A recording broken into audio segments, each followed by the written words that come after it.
मैं डॉक्टर नीरजा शर्मा, राजकीय महाविद्यालय धौलपुर, एसोसिएट प्रोफेसर समाजशास्त्र। आज मैं बीए तृतीय वर्ष के समाजशास्त्र के विद्यार्थियों को द्वितीय प्रश्न पत्र के नगर विषय पे जो जानकारी दे रही थी उसको मैं आगे बढ़ा रही हूँ। आज मैं आपने पिछले 2 लेक्चर्स में कस्बे और नगर के बारे में जानकारी प्राप्त की थी। आज मैं आपको नगर एवं कस्बे में क्या अंतर है ये बताना चाहती हूँ।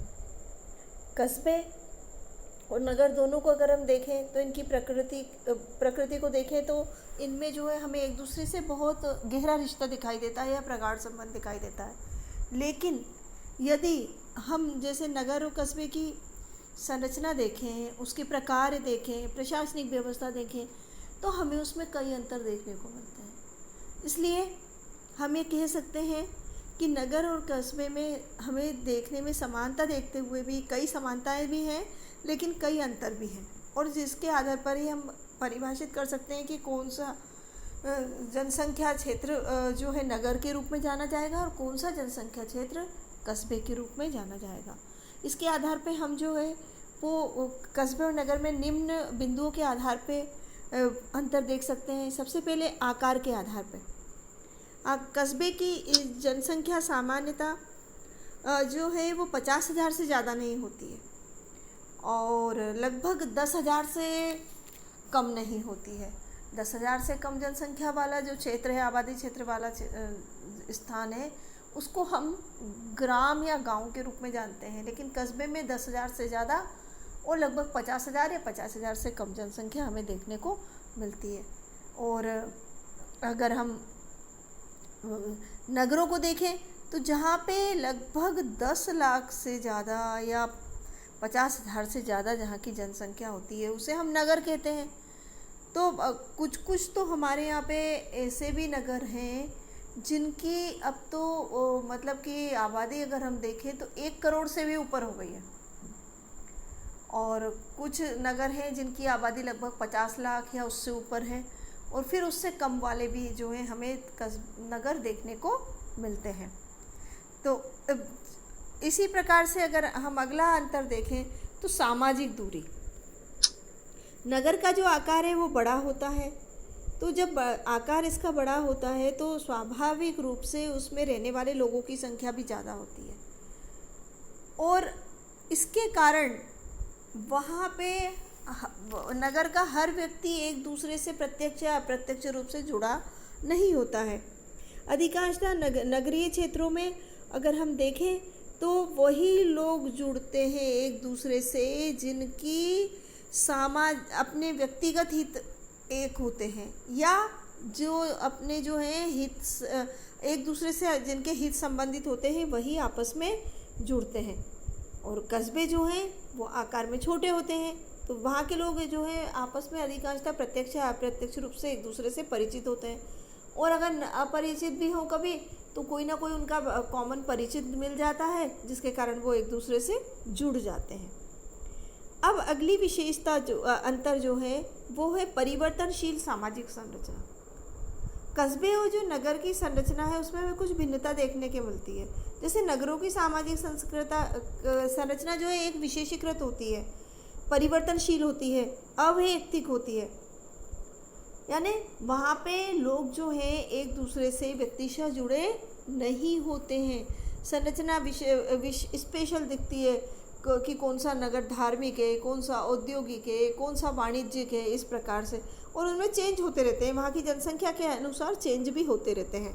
और कस्बे में लोगों का जीवन जो है ज़्यादातर, मतलब ऐसा नहीं है कि पूरा का पूरा परंपरागत होता है, लेकिन फिर विशेषीकृत की तुलना में परंपरागत या परिवर्तनशील की तुलना में परंपरागत हमें ज़्यादा देखने को मिलता है। जीवन स्तर में भिन्नता।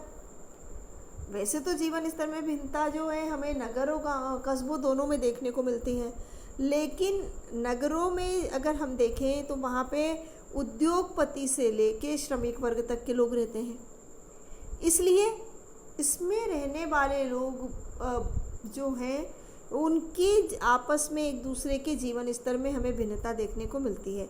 कस्बे में लोग अलग अलग आर्थिक स्तर के तो वहाँ भी होते हैं, लेकिन फिर भी यहाँ के जीवन शैली में हमें भिन्नता देखने को नहीं मिलती है। सामान्यीकृत प्रकृति। कस्बे में अधिकांश लोग अपनी आजीविका के लिए एक से अधिक आर्थिक क्रियाओं के द्वारा धनोपार्जन करते हैं, और नगर में अधिकांश लोगों के द्वारा मतलब जो अपनी आजीविका कमाई जाती है उसमें श्रम विभाजन प्रमुख रूप से लागू होता है। फिर है प्रशासनिक आधार पे। आप ये देखेंगे कि नगरों में जो है वो प्रशासनिक सुविधाएं अपेक्षाकृत ज़्यादा होती है कस्बों के और गांवों के। तो जितना बड़ा नगर होगा वहाँ पे उतनी ही ज़्यादा प्रशासनिक सुविधाएं मिलती हैं, क्योंकि अधिकांशतः जितने भी अधिकांशतः बड़े नगर ही जो हैं या नगर ही जिला मुख्यालय और संभाग मुख्यालय होते हैं। तो वहाँ पे विभिन्न संरचना होती है, प्रशासनिक संरचना होती है, और प्रशासनिक अधिकारियों का मुख्यालय भी वही होता है। तो इस कारण एक तो वहाँ पे मतलब विकास थोड़ा ज़्यादा होता है प्रशासनिक। दूसरा जो है नगर की व्यवस्थाओं को बनाए रखने के लिए पुलिस की व्यवस्था होती है, लोगों के व्यवहारों को नियंत्रित करने के लिए वो भी ज़्यादा अच्छी होती है, सुचारू चलती है वो। नागरिक सुविधाएं भी जो है बहुत सारी होती हैं अपेक्षाकृत कस्बों के, और वहाँ के लोग जो है अधिकांशतः नागरिक सुविधाओं से वंचित रहते हैं। इसीलिए हमने ये देखा है कि लोग जो है छोटे कस्बों से या छोटे गांवों से, छोटे स्थानों से बड़े स्थानों की तरफ प्रवास करते हैं, और प्रवास करने का यही कारण है कि लोग जो हैं वो उन्हें पूर्ण सुविधाएं नहीं मिलने से वो शहरों की ओर आकर्षित होते हैं। मनोरंजन की प्रकृति। कस्बे के निवासियों के मनोरंजन के साधन और ग्रामीण नगरीय क्षेत्रों के लोगों के मनोरंजन के साधनों में हमें अंतर देखने को मिलता है। कस्बे में अधिकांशतः समाज के लोग जो हैं अपने प्राथमिक समूह जैसे परिवार, पड़ोस, खेल, इन सभी से जुड़े भी होते हैं, और इन्हीं के द्वारा इनका जीवन में लगभग समाजीकरण होता है। तो मुख्य रूप से जो है ये इसके द्वारा अपना मनोरंजन कर लेते हैं, जबकि नगरों में जो है हमें मनोरंजन का भी व्यापारीकरण देखने को मिलता है।